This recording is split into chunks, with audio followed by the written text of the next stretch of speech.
recognize that following Jesus is greater than every other desire. Kung musunod ka sa Ginoo, the moment na musunod ka sa Ginoo, timan-i, nga wala na'y labaw pa, anak nga desire. Dili kay pagsunod nimo sa Ginoo, napaday laing gusto ang imong heart. Dili pwede nga maingon si Leonard kay artista nga love yun kay kanako. Si tawag ninyo sang artista ra? Huh? Langga? Oh. Love yun kanako kay langga. Pero ang tinuod, ang iyang heart na ay laing nagustuhan. Dili pwede ngayon ni ana. Ngayon ka, love you kay ka na ako lang ka. Pero, the same food nga word, yung gisulti dito sa laing babae na mingon, basig mas kuwan pa ito, honey, love kay ka, love you honey. Oh. Dili pwede nga inana.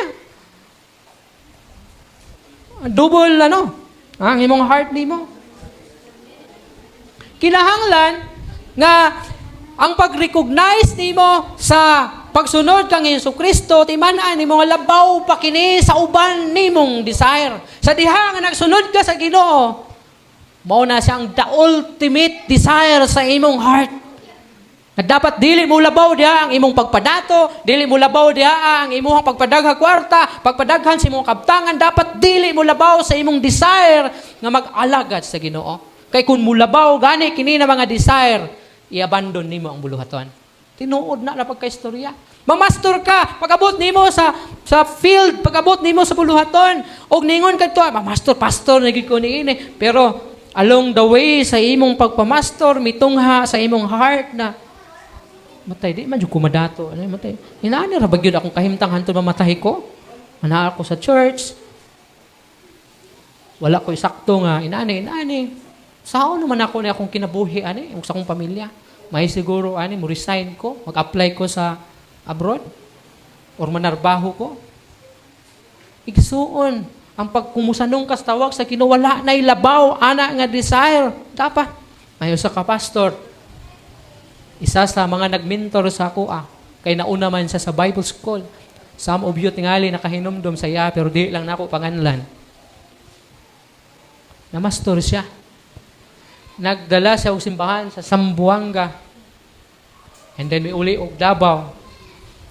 Ni-resign sa pagpamastor kung wako masayo og nanarbaho sa Sutherland.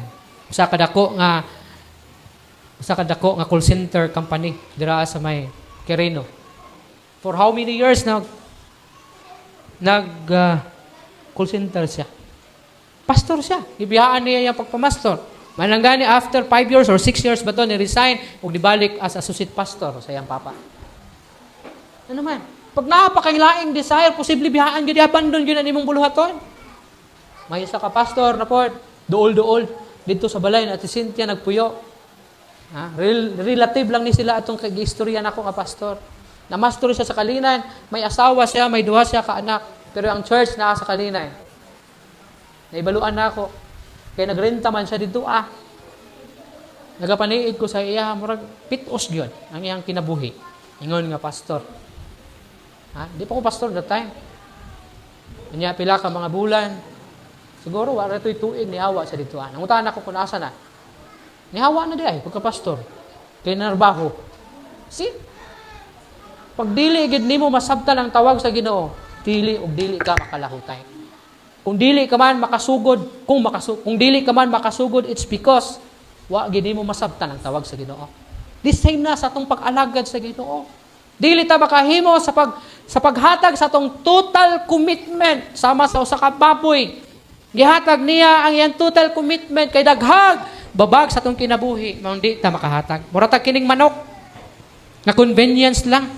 Karon mag-serve sa ko diha ng simbahan kay naa pa man ko din nagpuyo. Dili na inanaoy na pa man ko'y time, wa pa ko'y trabaho. Kanang mag-serve sa koron kay kanang wala pa ko'y trabaho, tambay pa man koron. Dapat dili ingon ni ana, convenience ang tawag ana. Mag-serve sa koron kay kaning wala pa ko nag-eskwela. Di ko mag-eskwela na di nakaka-serve. Mag-serve ko karon kay kanang wa pa mo lambo ako ang negosyo. Di mo lambo, di nakaka-serve, di nakakaalagad sa Ginoo. Kung daghag Ingon ang kanta lagi nga gingon ako ganyan, pag maraming pag-ayaw, maraming dahilan, pag gusto, maraming paraan. Following Jesus means placing our commitment to following Him without reservation. Dapat walay daghan na mga alibay. Di mag-alagad sa Ginoo, di ka katrabaho, di ka padayon sa negosyo, di ka pangita og pangwarta. Kung mag-alagad sa Ginoo.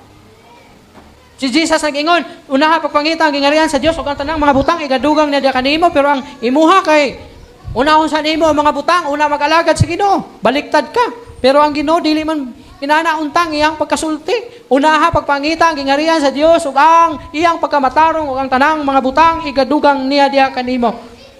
Dapat kung tawgon ka sa Ginoo, tandugon ka sa Ginoo, dapat walay daghang rason o alibay. Nasayod ko nga gibati mo o nibati mo sa inyong kaugalingon nga daw gitandog mo sa Ginoo nga mag-alagad kaniya. Pero wala mo kaalagad. Unsa ka ang reason niya na? You can look back because as you look back, you lose focus on where you are heading and will tend to drift to one side or the next. Ayaw, sige glingi sa pag-alagad sa Ginoo. Dili ko mo di sa ko kaalagad kay tungod ani, tungod ana, dagha pa ko obligasyon, dagha pa ko gusto buhaton. Tanawan ning usa ka tawo, padayon na tog basa and verse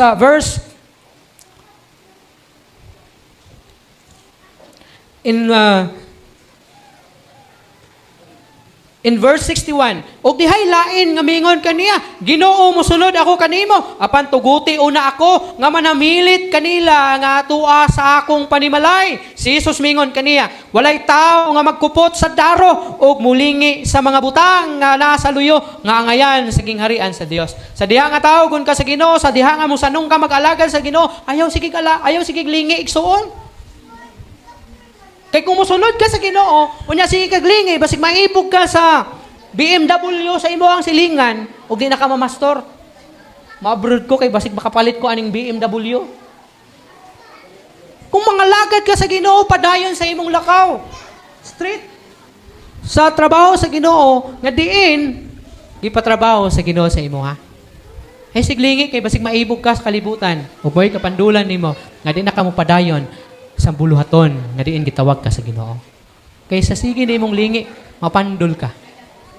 Ingon niya walay magdaro, magsigig lingi sa iyang luyo. Unsa may tabo kung magsiglingi? Hiwi.